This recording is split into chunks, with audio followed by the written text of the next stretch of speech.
The gunshot echoed through the darkening alley like the crack of thunder, and Emma Norton watched two men crumple to the dirt, while the remaining pair scrambled over crates and barrels in their desperate flight to escape. She pressed herself against the rough brick wall, her heart hammering so violently she thought it might burst from her chest, and tried to make sense of what had just happened in the span of 3 terrifying seconds. The cowboy who had fired those shots stood silhouetted against the fading orange light of the Colorado sunset, his revolver still raised, smoke curling from the barrel in lazy spirals.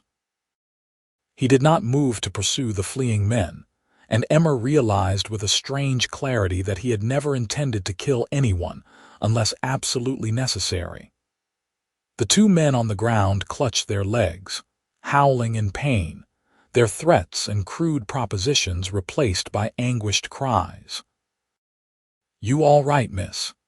The cowboy's voice was rough but not unkind, like whiskey aged in oak barrels. He lowered his weapon and turned toward her, his features becoming clearer as he stepped closer. Emma could see he was perhaps 26 or 27, with dark hair that needed cutting and eyes that held both weariness and something harder to define. She tried to speak, but found her voice had abandoned her entirely. Her hands shook as she clutched her reticule, the reason she had been in this alley in the first place now seeming monumentally foolish. She had thought it a shortcut back to the boarding house where she worked, had thought herself familiar enough with Canon City after 6 months to navigate its back ways. She had been catastrophically wrong. "Take your time," the cowboy said, holstering his gun with practiced ease. He removed his hat, revealing more of his face, and she noticed the kindness in his expression despite the violence he had just enacted. "Those men won't be troubling you any more tonight or any other night if they have half the sense God gave a jackrabbit." Emma finally found her voice, though it emerged as barely more than a whisper. "Thank you. I thought I was going to die." "Not while I was drawing breath, miss." He glanced back at the wounded men who had managed to drag themselves toward the alley's entrance, leaving dark trails in the dust. "I should fetch the marshal. Make sure these fellows get proper medical attention before they bleed out. Then I should walk you wherever you are headed." She nodded, still unable to fully process the terror that had gripped her moments before, or the profound relief that now flooded through her veins. The 4 men had materialized from nowhere as she hurried through the alley, their intentions clear in their leering faces and grasping hands. She had frozen, her back against the wall, certain that she was about to experience horrors she had only heard whispered about in cautious tones. Then this cowboy had appeared, his command to leave her alone ignored, and he had drawn his weapon with a speed that seemed impossible. The shots had been precise, meant to stop rather than kill, and his presence had been enough to send the uninjured men running as though pursued by demons. "My name is Colton Anderson," he said, settling his hat back on his head. "I ranch about 15 miles north of town. Came in today for supplies." "Emma Norton," she managed, her voice growing steadier. "I work at Mrs. Patterson's boarding house on 3rd Street. Well, Miss Norton, let me get the marshal and then I will see you safely home. Those men might have friends, and I would not rest easy knowing you were walking alone."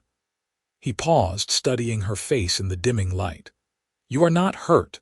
They did not harm you before I arrived." "No, I am unharmed. Frightened but unharmed." Emma took a deep breath, trying to calm the racing of her heart. "If you had not come when you did, I shudder to think what might have happened." Colton's jaw tightened, a muscle jumping beneath his skin. "Try not to think on it too much. You are safe now, and that is what matters." The marshal arrived within minutes, a stout man named Henderson who took one look at the scene and began barking orders at his deputy. Colton explained what had transpired, his account straightforward and factual, while Emma stood nearby feeling oddly disconnected from the entire situation. The wounded men were hauled off to the doctor, still groaning and cursing, and Marshal Henderson took down their names for his records. "You did right, Anderson," the marshal said, clapping Colton on the shoulder. "Those boys have been causing trouble around town for weeks. Maybe this will teach them some manners, though I doubt it. We will hold them until they heal, then they will stand before Judge Morrison."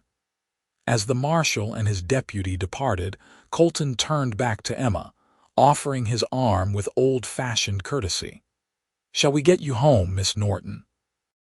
She accepted his arm, grateful for the solid strength of it, and they walked together through the streets of Canon City as evening settled over the town.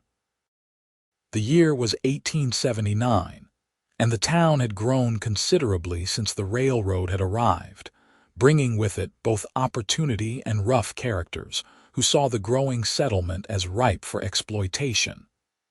Emma had come to Colorado from St. Louis after her father's death, seeking work and a fresh start away from memories that haunted her at every turn.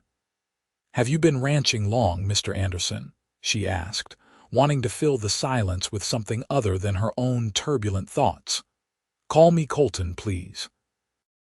"And yes, I have been working the land for about 5 years now. Bought the property with money I saved from working cattle drives up to Dodge City. It is not much yet, but it is mine, and I aim to build it into something substantial." He glanced at her, his expression curious. "What brought you to Canon City? You have the sound of somewhere else in your voice." "Missouri originally. My father passed last year, and there was nothing keeping me in St. Louis. I had heard that opportunities existed out west for women willing to work hard, so I bought a train ticket and ended up here." She paused, then added quietly, "I have not regretted it until tonight." "Tonight was an aberration, Miss Norton. Canon City is generally a decent town with good people. You were simply in the wrong place at the wrong time, and those men were of the worst sort." Colton's voice held conviction, as though he needed her to understand that what had happened was not typical. They reached the boarding house, a neat 2-story structure with a wraparound porch and flower boxes that Mrs. Patterson tended with religious devotion. Light spilled from the windows, warm and inviting, and Emma felt the last of her terror begin to ebb away as she stood on familiar ground. "Thank you again, Colton. I owe you my life, and I cannot think how to properly express my gratitude." She looked up at him, really seeing him for the first time without the veil of shock obscuring her vision. He was handsome in a weathered, outdoor way, with sun-bronzed skin and small lines around his eyes that suggested he smiled more often than he frowned. No thanks necessary. Any decent man would have done the same. He shifted his weight, suddenly seeming uncertain in a way he had not been while facing down 4 assailants. "Miss Norton, I wonder if I might call on you sometime, if such a thing would be acceptable to you. I do not come to town frequently, but when I do, I would very much like to see that you are doing well." Emma felt warmth bloom in her chest, unexpected and not entirely unwelcome. "I would like that, Colton. I would like that very much." He smiled then, a genuine expression that transformed his entire face, and tipped his hat to her. "Then I will see you again soon, Miss Norton. Have a pleasant evening, and please do not walk through any more alleys alone." She promised she would not and watched him walk away, his long stride carrying him back toward the main street where he had likely left his horse. Only when he had disappeared from view did she turn and enter the boarding house, where Mrs. Patterson immediately descended upon her with questions about why she was late for supper. Emma told her everything, and within an hour, the entire boarding house knew the story of her rescue. The other residents, a mixture of widows, spinsters, and working women like herself, clustered around her with exclamations of horror and relief. Mrs. Patterson, a formidable woman in her 50s with iron-gray hair and a backbone of pure steel, declared that Emma was not to go anywhere alone after dark for the foreseeable future. That night, lying in her narrow bed in the room she shared with another girl named Margaret who worked at the general store, Emma found sleep elusive. Every time she closed her eyes, she saw those 4 men advancing on her, saw the malice in their faces. But then she saw Colton, calm and deadly, placing himself between her and danger without hesitation. She barely knew him, yet he had been willing to risk his life for her. Such courage was not common in her experience, and she found herself hoping very much that he would indeed return to see her again. The days that followed settled back into routine. Emma worked at the boarding house, helping Mrs. Patterson with cooking, cleaning, and managing the accounts since she had a neat hand with figures. The work was demanding but honest, and she earned enough to save a little each month towards some nebulous future goal she had not yet fully defined. 3 weeks passed before Colton returned to Canon City, and Emma had begun to think that perhaps his words about calling on her had been merely polite utterances with no real intention behind them. Then, one Saturday afternoon, as she hung laundry in the backyard of the boarding house, Mrs. Patterson called out that she had a visitor. Colton stood on the front porch, cleaned up and wearing what were clearly his best clothes, his hat in his hands. When he saw Emma emerge from the side of the house, her sleeves still rolled up from her work, his face lit with such obvious pleasure that she felt her heart skip. "Miss Norton, I hope I am not calling at an inconvenient time," he said, his formality endearing. "Not at all. Please, let me just make myself presentable." She hurried inside, washed her hands and face, and exchanged her work apron for a clean shirtwaist. When she returned, Mrs. Patterson had already invited Colton into the parlor and was interrogating him with the thoroughness of a military general. "So you ranch north of town, Mr. Anderson. That is respectable work. Do you own your land outright, or are you working shares?" Mrs. Patterson sat like a queen on her throne, her sharp eyes missing nothing. "I own it, madam. Bought it with money I earned, and I am building it slowly but surely. I run about 200 head of cattle currently, with plans to expand once I have better grazing land secured." Colton answered her questions with patience, clearly understanding that he was being evaluated. Emma intervened before Mrs. Patterson could inquire about his financial situation or family lineage. "Perhaps Mr. Anderson and I could take a walk, if that would be acceptable. It is a lovely afternoon." Mrs. Patterson considered this, then nodded. "Stay on the main streets where people can see you, and be back before supper." They walked together through Canon City, maintaining a proper distance between them, though Emma found herself very aware of his presence beside her. The town was busy with Saturday commerce, families shopping for their weekly supplies, men conducting business, children darting between the pedestrians with shouts and laughter. "I apologize for Mrs. Patterson's interrogation," Emma said as they walked past the livery stable. "She takes her responsibility for her residents very seriously. No apology needed. She cares about your welfare, which speaks well of her character." Colton glanced at her, his expression warm. "I have been thinking about you, Miss Norton. Wondering if you had recovered from your fright and if you were doing well. Please call me Emma. And yes, I have recovered, though I admit I no longer take shortcuts through alleys." She smiled, trying to show him that she could make light of the incident, though the truth was she still occasionally woke in the night with the memory of those men's hands reaching for her. "That is wise. The marshal told me those 4 men were sent to jail for 6 months each." They will not be troubling anyone for a while." He paused, then added, "I hope you do not think poorly of me for shooting them. I aimed for their legs deliberately, not wanting to kill anyone if it could be avoided."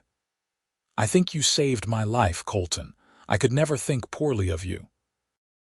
Emma's voice was soft but fervent. "You did what needed to be done, and you did it with more mercy than those men likely deserved." They walked for over an hour, talking about inconsequential things at first, then gradually sharing more substantial pieces of their lives. Colton told her about growing up in Texas, the youngest of 4 brothers, and how he had struck out on his own at 18 to make his fortune. He spoke of the hard work of cattle drives, sleeping under the stars, and the satisfaction of finally having land he could call his own. Emma shared her own history, the comfortable childhood that had ended with her mother's death when she was 12, the subsequent years of keeping house for her father, and then his sudden passing from a heart ailment that left her alone in the world at 22. She had been 23 now for 3 months, still young but feeling decades older after the losses she had endured. "It must have been difficult, leaving everything familiar behind," Colton said, his voice gentle with understanding. "It was necessary. The debts my father left consumed everything we owned. I had distant relatives who offered to take me in, but they made it clear I would be little more than an unpaid servant. I decided I would rather be a paid servant in a place where I might build something new." Emma spoke without bitterness, having made peace with her circumstances months ago. Colton stopped walking, turning to face her fully. They stood near the edge of town, where the buildings gave way to open land, and the mountains rose in purple majesty against the sky. "Emma, I find myself wanting to know you better. I am not a man of fancy words or grand gestures, but I am honest and I work hard. Would you allow me to court you properly?" The question hung between them, weighted with possibility. Emma looked at this man who had already proven himself brave and kind, who had shown her respect and genuine interest, and felt something shift in her chest, like a door opening onto a room filled with light. "Yes, Colton, I would like that very much." His smile was brilliant, unguarded, and he reached out to take her hand, squeezing it gently before releasing it, mindful of propriety. "Then I will come to town as often as I can manage. It is a half-day's ride, but I will make the time." Over the following months, Colton proved true to his word. He appeared in Canon City every week or two, always neat and presentable, always bearing small gifts, wildflowers, a pretty stone, once a book of poetry he had ordered special from Denver because Emma had mentioned loving to read. They walked together, talked for hours, and gradually Emma felt herself falling in love with this steady, honorable man who treated her as though she were something precious. Mrs. Patterson approved of the courtship, declaring Colton to be a man of good character, which was high praise from someone so naturally suspicious of male motives. The other residents of the boarding house teased Emma gently, noting the flush that came to her cheeks whenever Colton arrived, and the way her eyes followed him even when she thought no one was watching. Summer gave way to autumn, and Colton invited Emma to visit his ranch, properly chaperoned by Mrs. Patterson, who announced she would enjoy a day in the countryside. They made the journey in Colton's wagon, Mrs. Patterson sitting between them like a determined barrier to impropriety, though she dozed off for part of the trip, her head nodding against Emma's shoulder.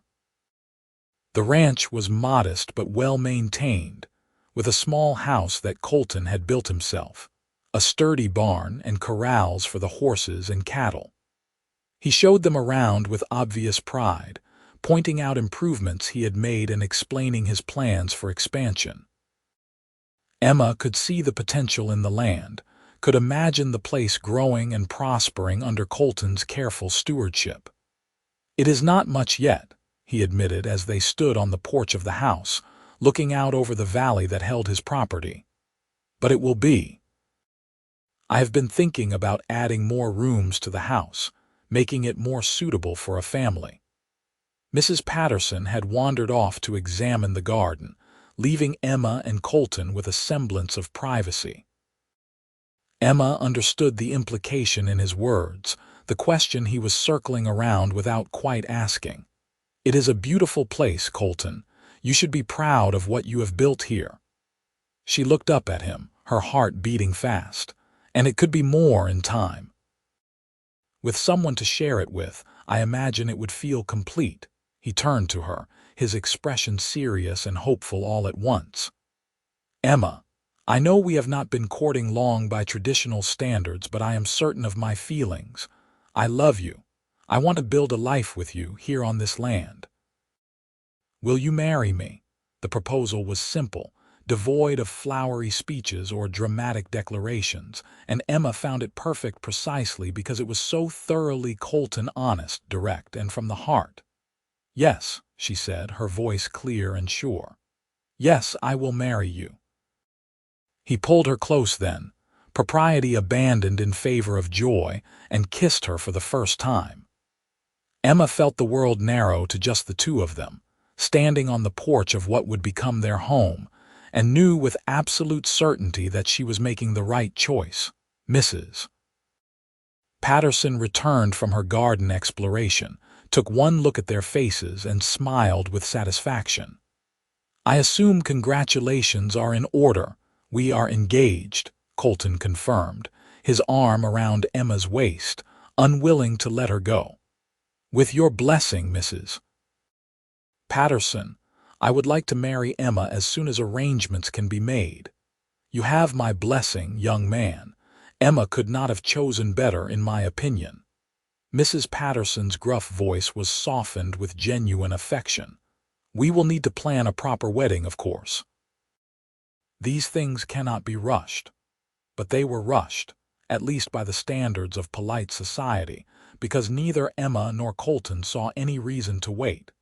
They were married 6 weeks later in the small church in Canon City, with Mrs. Patterson and the other boarding house residents in attendance, along with several of Colton's ranching neighbors and friends from town. Emma wore a simple dress of pale blue that she had sewn herself, with lace at the collar and cuffs, and carried a bouquet of autumn wildflowers. The ceremony was brief but meaningful, and when the minister pronounced them husband and wife, Emma felt tears prick her eyes, not from sadness but from overwhelming happiness. Colton kissed her gently, his own eyes suspiciously bright, and they walked together down the aisle as Mr. and Mrs. Anderson. The wedding breakfast was held at the boarding house, where Mrs. Patterson had outdone herself with food and decorations. Emma accepted congratulations from people she had come to consider friends, grateful for the community she had found in Canon City. When it was time to leave, to travel to the ranch that was now her home, she embraced Mrs. Patterson tightly. "Thank you for everything. For taking me in, for caring about what happened to me, for giving your blessing to this marriage. You have been more than an employer, you have been a friend. Go be happy, child. That is all the thanks I need." Mrs. Patterson patted her cheek fondly. "And you are always welcome to visit. I expect I will miss having you around to help with the accounts." The ride to the ranch felt different now, weighted with significance. Emma was no longer a visitor but a permanent resident, and the land she passed was now partly hers. Colton seemed to sense her thoughts because he reached over and took her hand, threading their fingers together. "No regrets?" he asked softly. "Not a single one." They arrived at the ranch as the sun was setting, painting the sky in shades of orange and pink and gold. Colton helped Emma down from the wagon, then surprised her by sweeping her into his arms and carrying her across the threshold of their home. She laughed, delighted by the gesture, and he set her down gently inside. The house had been cleaned thoroughly, she noticed, and someone had left a pot of stew warming on the stove. Colton looked sheepish when she raised an eyebrow at him. "I asked Mrs. Patterson for help. I did not want you to have to cook on your wedding night." He pulled her close, his hands settling on her waist. "Emma, I know I am not the most sophisticated man, and this house is small, and life here will be hard work, but I promise you I will do everything in my power to make you happy." "You already make me happy, Colton. You saved my life that night in the alley, but you have done more than that. You have given me a reason to be excited about the future instead of afraid of it." Emma reached up to touch his face, tracing the strong line of his jaw. "I love you."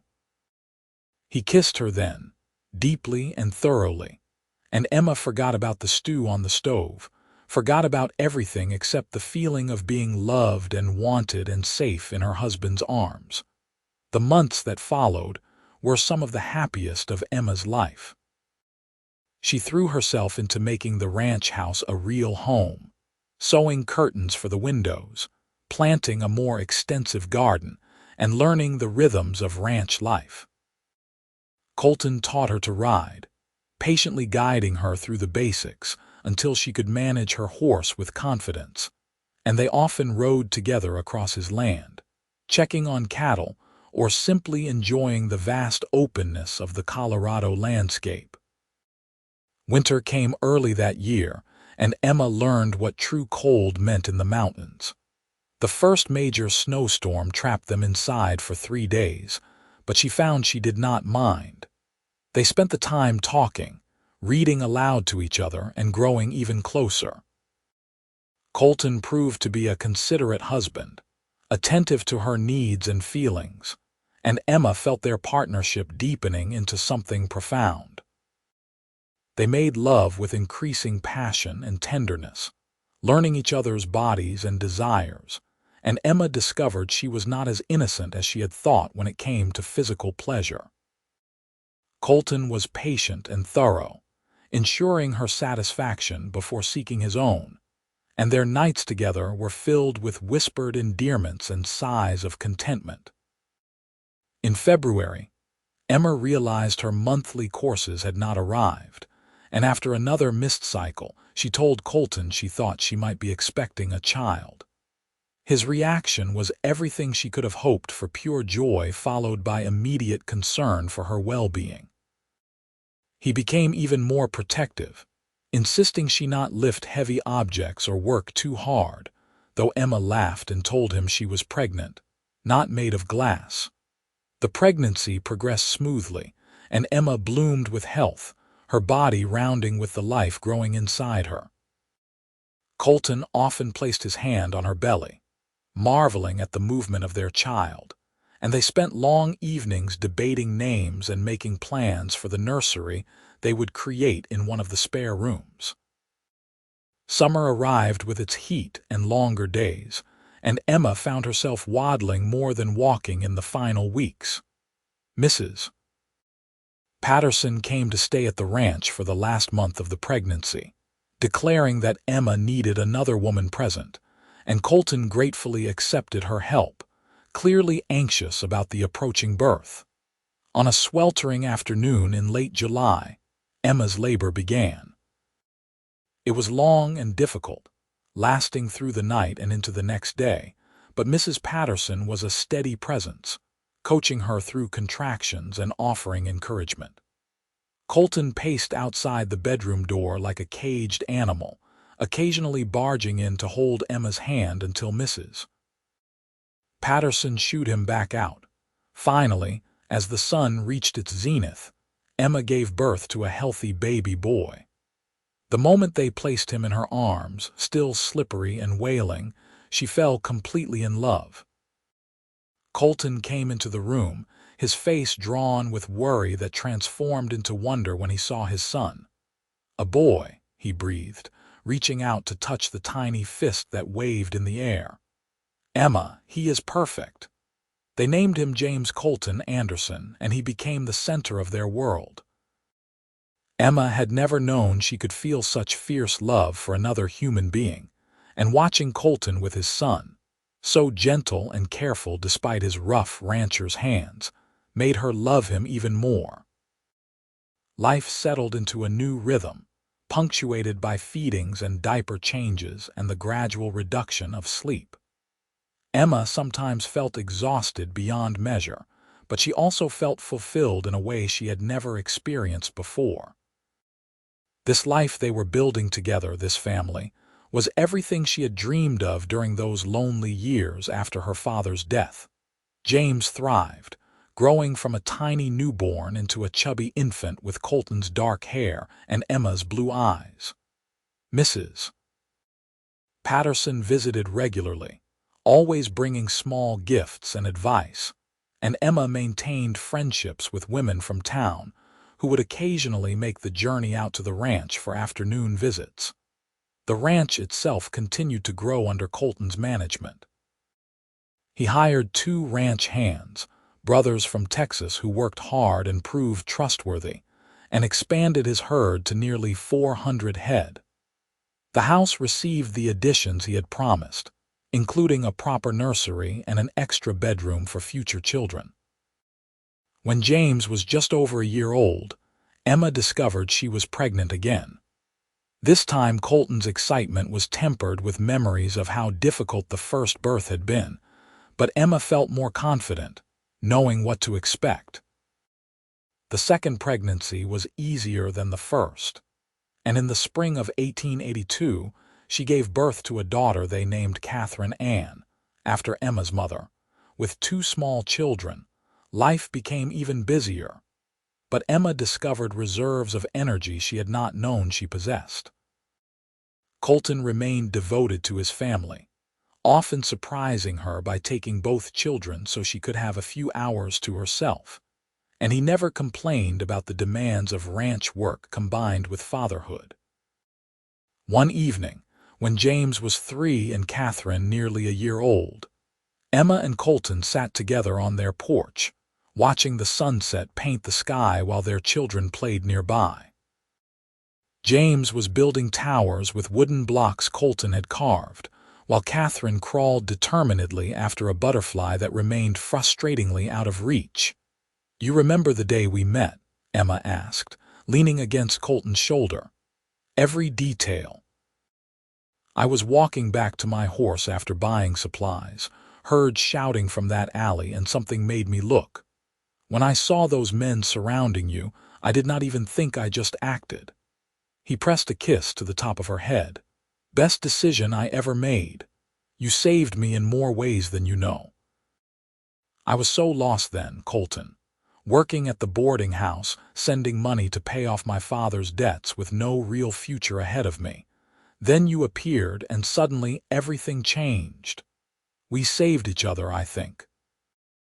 I was lonely on this ranch, working myself nearly to death with no real reason except that I did not know what else to do. Then I saw you, and suddenly I had a purpose beyond just surviving. I wanted to build something worth having, something I could offer you." Colton's voice was rough with emotion. "I love you, Emma, more than I thought it was possible to love another person. I love you too, so very much." Emma turned her face up for a kiss, which Colton happily provided, only to be interrupted by James tugging on his pant leg. "Papa, look, big tower." James pointed proudly at his construction, which was indeed impressive for a 3-year-old. "That is excellent work, son. You are quite the builder." Colton scooped James up, making him squeal with laughter, while Emma retrieved Catherine before she could eat the butterfly she had finally caught.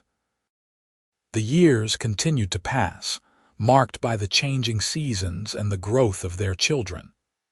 James became a sturdy boy who followed his father everywhere, learning ranch work almost before he could properly walk. Catherine grew into a spirited little girl with her mother's determination and her father's stubbornness, a combination that frequently led to entertaining clashes of will. Emma had 2 more children, another son named Thomas when Catherine was 3, and then another daughter, Sarah, 2 years after that. The house rang with noise and laughter, with arguments and tears, with all the chaos that came with raising 4 children on a working ranch. Through it all, Emma and Colton's love remained steady and strong. They had their disagreements, of course, their moments of frustration and exhaustion, but they never went to bed angry, and they never took each other for granted. Every evening, no matter how busy the day had been, they made time to sit together and talk, reconnecting and sharing their thoughts. The ranch prospered beyond Colton's initial dreams. He became known throughout the region as an honest cattleman who treated his animals and employees well, and his herds grew to over 1,000 head. The house received yet more additions, becoming a sprawling structure that accommodated their growing family comfortably. Emma planted trees around the property, creating shade and beauty, and her gardens became the envy of neighboring ranch wives. On the 10th anniversary of their meeting, Colton took Emma back to Canon City, leaving the children in the care of the ranch hands and their wives. They walked through the town together, noting the changes a decade had brought, and inevitably found themselves near the alley where everything had begun. "It looks smaller than I remember," Emma said, staring down the narrow passage between buildings. That night felt endless, but it probably lasted only minutes. The worst minutes of your life followed by the beginning of our life together. Colton pulled her close, right there on the main street with people passing by. "I would not change a single moment, Emma. Even the terrible ones led us here." They had dinner at the hotel restaurant, a luxury they rarely indulged in, and spent the night at Mrs. Patterson's boarding house, which the formidable woman still operated with the same efficiency as ever. She fussed over them, demanding to hear every detail about the children and the ranch, and Emma was struck by how much had changed since she had lived here as a frightened, lonely young woman. "You have done well, both of you," Mrs. Patterson said as they prepared to leave the next morning. "Better than well, you have built a real life together, and that is not something everyone manages." The ride back to the ranch was peaceful, and Emma found herself reflecting on the journey that had brought her to this moment. She had left St. Louis with nothing but a small trunk and a heart full of grief. She had come to Colorado seeking merely survival, never imagining she might find love and happiness, and a family that filled her days with purpose. "What are you thinking about?" Colton asked, glancing over at her. "About how strange life is. How one moment, one decision can change everything. If I had not taken that shortcut through the alley, if you had not heard my distress, if those men had not been there, we might never have met. I like to think we would have met somehow. Maybe not that day, but eventually. Something about you called to me from the moment I saw you, even in the midst of that terrible situation." Colton's voice was warm with affection. "But I am grateful it happened the way it did, because I got to be your hero, at least for that one moment." "You are my hero every day, Colton. Every single day." When they arrived home, the children rushed out to greet them, all talking at once about what had happened in their absence. James, now 13 and nearly as tall as his father, reported on the ranch work with impressive detail. Catherine, 11 and already showing signs of the beauty she would become, had apparently gotten into a fight with one of the ranch hand's sons over a horse. Thomas, 8, had lost a tooth and wanted to show them the gap. Sarah, 6, simply clung to Emma's skirts, happy to have her mother home. That night, with the children finally asleep after extended bedtime negotiations, Emma and Colton lay together in their bed, limbs intertwined in comfortable familiarity. The window was open to catch the cool night breeze, and somewhere in the distance, a coyote called out to the moon. "Do you ever regret giving up your independence?" Colton asked suddenly. "Taking on a husband and children and all the responsibilities that come with them." Emma propped herself up on one elbow to look at him, surprised by the question. Never, not once. Why would you ask such a thing? I know you had dreams of your own before we met. Sometimes I worry I took those away from you, replaced them with my dreams instead. Colton Anderson, you listen to me. The dreams I had before meeting you were small and scared, born of necessity rather than hope. You gave me the ability to dream big again, to imagine a future filled with love and family and belonging. I would not trade this life for anything in the world. She kissed him softly. You gave me everything I needed without even knowing what it was I lacked. He pulled her down against his chest, holding her tightly. You gave me everything too.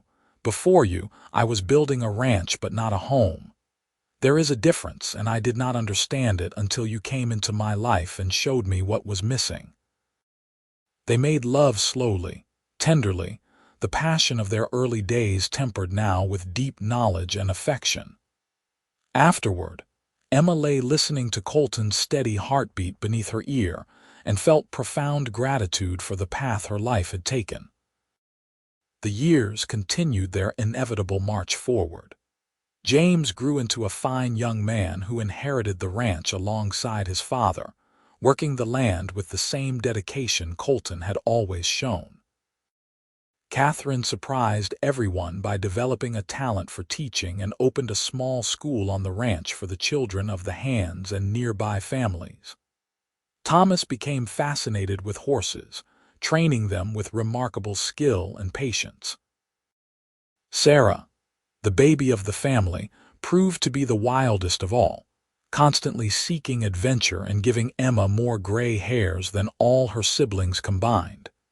Emma herself found purpose beyond motherhood, becoming involved in civic efforts in Canon City. She helped establish a library, advocated for better schools, and worked with other women to improve conditions in the growing town. Colton supported her endeavors fully, never trying to confine her to only domestic concerns, and often accompanied her to town for her various meetings and projects. On a crisp autumn morning in 1894, Emma woke to find Colton already up, standing at the window and looking out over the land they had built together. She joined him, slipping her arm around his waist, and followed his gaze across the ranch that had grown far beyond his initial dreams. "What are you thinking about?" she asked, echoing his question from years before. "About how grateful I am. For this land, for our children, but mostly for you. You made all of this possible, Emma. You gave me a reason to build something that would last. We built it together." She squeezed him gently. "Everything we have, we created side by side." Their grandchildren began arriving as the century drew to a close. James married a rancher's daughter named Alice and gave them 3 grandchildren in quick succession. Catherine married the doctor who had moved to Canon City, a kind man named Robert who adored her intelligence and spirit. Even Thomas and Sarah eventually settled down, Thomas with a woman who shared his love of horses, and Sarah with an adventurous soul who could match her energy. Emma and Colton aged together, their hair graying and their bodies slowing, but their love remained as strong as ever. They still sat together on the porch each evening, now joined by grandchildren who climbed into their laps for stories and cuddles. The ranch employed over a dozen men, and the house had been expanded so many times it barely resembled the original structure Colton had built with his own hands. On their 30th wedding anniversary, surrounded by children and grandchildren and friends from throughout the region, Colton stood and raised his glass in a toast. His hands were weathered from decades of hard work, his face lined with years of sun and wind, but his eyes were as clear and warm as the day Emma had first seen them. 30 years ago, I married the bravest, kindest, most remarkable woman I have ever known. She took a chance on a rough cowboy with more dreams than sense, and she helped me build a life I could not have imagined. Emma, you are my heart, my home, and my greatest blessing. Here is to 30 more years together." Emma stood as well, her own eyes misty with tears. "Colton, you saved my life in that alley so long ago, but you have saved it every day since in ways both large and small. You showed me what love looks like, what partnership means, and how to build something lasting. I would live those 30 years all over again without changing a single moment." Their children and grandchildren cheered, and the celebration continued long into the night, filled with music and laughter and the warmth of family. Emma danced with Colton, their movements slower now but no less meaningful, and she remembered dancing with him at their wedding, young and full of hope for the future. That future had turned out better than she could have dreamed. Not perfect life was never perfect, but real and rich and full of love. The ranch that had started as Colton's dream had become their shared legacy, something that would pass to their children and grandchildren, carrying forward the values they had instilled. As Emma and Colton entered their 60s, they gradually stepped back from the day-to-day running of the ranch, allowing James and his brothers to take over while they enjoyed the fruits of their decades of labor. They traveled a bit, visiting Denver and even making a trip back to St. Louis so Emma could see how the city had changed. But they always returned to the ranch, to the home they had built together, because that was where they belonged. They spent their days surrounded by family, watching new generations grow and thrive on the land Colton had claimed so long ago. Emma maintained her involvement in Canon City's civic life, now as a respected elder whose opinion was sought on important matters. Colton served on the town council for several terms, using his success and experience to help guide the community's development. On a spring morning in 1909, the 50th anniversary of the year they had met, Emma and Colton rode together to a spot overlooking the entire ranch. It had become a favorite place of theirs, a hilltop where they could see everything they had built spread out below them. The house, the barns, the corrals, the cattle grazing in distant pastures, all of it was visible from this vantage point. 50 years, Colton said softly. From two frightened people in an alley to this. It seems impossible when I think about it. Not frightened people, one frightened woman and one very brave man who did not hesitate to help her. Emma leaned against him, comfortable in the saddle after decades of riding. You changed the entire course of my life in those few seconds, Colton. We changed each other's lives. You gave me purpose and joy and a reason to build something meaningful. Without you, this would just be land and cattle. With you, it became a home and a legacy. He turned to look at her, his weathered face creasing into the smile she loved. I have never regretted a single moment with you, Emma. Not one, nor I with you. She reached over to take his hand, their fingers intertwining as naturally as breathing. Whatever time we have left, I want to spend it just like this together, surrounded by the life we built, grateful for every moment.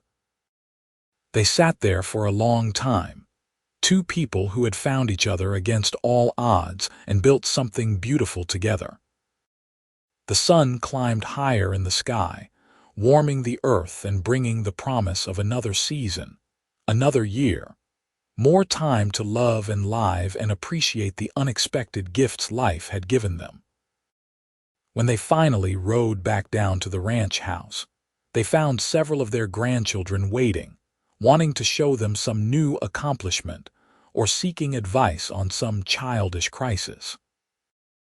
Emma and Colton dealt with each request patiently, drawing on their decades of parenting experience, and then retreated to their porch, their sanctuary, to sit together as evening approached. You remember what you said to me that first night after you brought me home?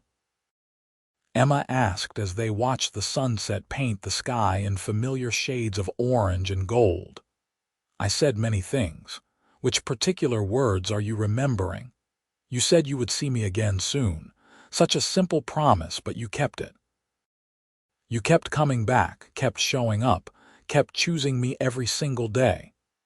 Emma's voice was soft with remembered emotion. "That consistency, that steadfastness, it was one of the things that made me fall in love with you. It was easy to keep choosing you, Emma. You were the best choice I ever made." Colton pulled her closer on the porch swing he had built years ago, the wood worn smooth from countless evenings spent just like this. "You still are, every single day." As darkness fell and stars began to appear in the vast Colorado sky, Emma reflected on the journey that had brought her to this moment. She had left St. Louis as a frightened, grieving young woman with no clear path forward. She had come to Canon City seeking only survival, a place to work and earn enough money to pay off debts and exist. Instead, she had found a home, a purpose, and a love that had sustained her through decades of joy and challenge. That terrifying night in the alley, which could have ended in tragedy, had instead become the beginning of everything good in her life. Colton's courage in that moment had sparked a chain of events that led to marriage, children, grandchildren, a thriving ranch, and a partnership that had only deepened with time. The story could have ended so differently. If Colton had not been there, if he had not intervened, if he had not been the kind of man who stepped in when others needed help, Emma's life would have been immeasurably darker. But he had been there, and he had acted, and everything had changed. "Thank you," Emma whispered into the darkness. "For what?" Colton asked, his arm tightening around her shoulders. "For being exactly who you are, for saving me that night and every night since, for building this life with me, for loving me so completely." She turned her face up to kiss him gently. "For giving me everything I did not know I needed. The pleasure has been entirely mine, Mrs. Anderson, entirely mine." They sat together in comfortable silence as the night deepened around them, two people who had found each other in the midst of darkness and built a life filled with light. The ranch settled into its nighttime rhythms, animals in their stalls, children and grandchildren asleep in various rooms throughout the house, the land itself resting beneath the stars. Inside the house, evidence of their life together filled every room. Photographs lined the walls, capturing moments across 5 decades: their wedding day, the birth of each child, significant milestones, ordinary days made special by being together. Emma's needlework decorated chairs and walls, while furniture Colton had crafted with his own hands provided comfort and utility. Books they had read together filled shelves, their favorite passages marked and discussed over countless evenings. The kitchen held Emma's recipes, written in her neat hand, and now being used by daughters and daughters-in-law to feed the next generation. The barn contained tools Colton had used to build and maintain the ranch, many now wielded by his sons and grandsons. Everywhere Emma looked, she saw the physical manifestation of their love and work, tangible proof that they had lived fully and purposefully. As they prepared for bed that night, moving through the familiar routine with the ease of long practice, Emma caught sight of their reflection in the mirror. Two gray-haired people, lined and weathered by time and sun and laughter, but with eyes that still held love when they looked at each other. She thought about the young woman she had been, the young man Colton had been, and marveled at how much had changed and how much had stayed exactly the same. "I love you," she said, as she had said countless times before and would say countless times more. "I love you too," Colton replied, as he always did, the words never losing their meaning despite their repetition. They climbed into bed, the mattress dipping with familiar accommodation, and found each other in the darkness. No longer with the urgent passion of youth, but with something deeper, more profound the physical expression of a love that had weathered decades and emerged stronger for it. Afterward, as Emma drifted toward sleep with Colton's arms around her, she thought about fate and chance and the thin lines between tragedy and triumph. That night in the alley could have destroyed her, but instead, it had given her everything. Sometimes, she thought drowsily, the worst moments of our lives lead directly to the best ones, and we cannot have one without the other. The following years brought the inevitable changes that come with advancing age. Colton's joints stiffened with arthritis, making the physical work he loved more difficult. Emma's eyesight faded, requiring spectacles for reading and close work. They moved more slowly, tired more easily, but their minds remained sharp and their love for each other undiminished. Their children and grandchildren surrounded them with care and attention, never making them feel like burdens, but rather like the treasured patriarchs of the family. James ran the ranch with his father's wisdom and his mother's organizational skills, expanding it even further while maintaining the values and principles his parents had instilled. Catherine's school had grown into a proper institution, educating children throughout the region. Thomas bred horses that were sought after across 3 states. Sarah, ever the adventurer, traveled extensively but always returned home with stories and gifts for her parents. Emma continued to write letters to friends and family, her handwriting shakier now but her thoughts as clear as ever. She maintained her involvement in Canon City affairs, now primarily advisory but still valued. Colton spent hours with his grandsons, teaching them about ranching and life, passing down knowledge accumulated over 6 decades of working the land. On a warm summer evening in 1914, the family gathered at the ranch for a massive celebration. It was Emma's 75th birthday, and children and grandchildren and even great-grandchildren came from near and far to honor the woman who had been the heart of the family for so long. Tables groaned under the weight of food, children ran shrieking through the yard in games of tag, and musicians played the songs Emma loved. As the sun set, casting its golden light across the assembled family, Emma stood to speak, her voice still strong despite her years. I came to Colorado 55 years ago with nothing but grief and fear. I thought I was coming here to survive, to work and exist and nothing more. Instead, I found a life beyond my wildest dreams. I found love, family, purpose, and joy. I found all of you. She paused, her gaze sweeping across the faces of her descendants, seeing features she recognized Colton's eyes in a grandson's face, her own stubborn chin on a granddaughter, the blend of genetics and personality that created entirely new people who still carried echoes of those who came before. The day I met your grandfather, I thought I was going to die. Instead, I began truly living. He saved me, yes, but more than that, he showed me what life could be. Together, we built all of this, not just the ranch, not just this house, but this family. You are our legacy, and I could not be more proud. Colton joined her, standing with some difficulty but with dignity intact. What your grandmother is not saying is that she built as much of this as I did, maybe more. She took a rough cowboy with a small ranch and big dreams and helped him achieve things he never could have done alone. She raised our children with love and discipline. She made this house a home, and she gave my life meaning and purpose. Emma Norton was the best thing that ever happened to me, and I thank God for those 4 men in that alley, because without them, I might never have met her. The irony was not lost on anyone that 4 men intent on violence had inadvertently created the circumstances for a love story that had spawned generations. Evil had been thwarted, and from that thwarting had come something beautiful and lasting.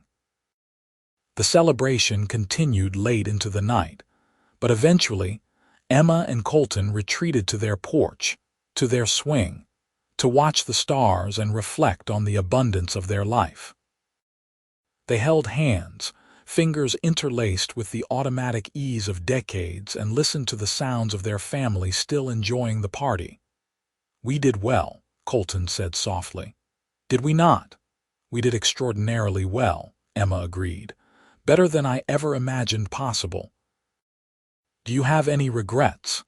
Anything you wish we had done differently?" Emma considered the question seriously, reviewing their life together with the perspective of age. "No major regrets. Small things, perhaps moments I wish I had been more patient, words I wish I had said or left unsaid. But the big things? No. I would not change our path, Colton. It brought us here to this moment, and that is exactly where I want to be." They sat in comfortable silence, watching the stars wheel slowly overhead, the same stars that had watched over them for 5 decades of marriage. The ranch was quiet now, most of the family having departed or gone to bed, but Emma could still feel their presence, the weight of the legacy she and Colton had created. As the years continued to pass, Emma and Colton aged gracefully into their 80s. They moved less, traveled not at all, but remained engaged with their family and community. The ranch continued to thrive under James's management, now with his own sons taking on increasing responsibility. The family tree had grown to include dozens of people, all of them descendants of that moment when Colton had chosen to intervene in an alley in Canon City. Colton's health began to decline first, his strong body finally succumbing to the accumulated wear of 80-plus years of hard living. The doctors said his heart was failing, weakened by decades of hard work and the simple passage of time. He faced the prospect of death with the same calm courage he had brought to life, more concerned about Emma than himself. "I hate the thought of leaving you," he said one afternoon as they sat together in the bedroom where they had shared so many nights. "You are the only thing that makes me want to fight this." "Then do not fight it, my love. We have had 56 years together, more than most people ever dream of having. When your time comes, do not hold on just for me. I will be all right." Emma's voice was steady, though her heart was breaking.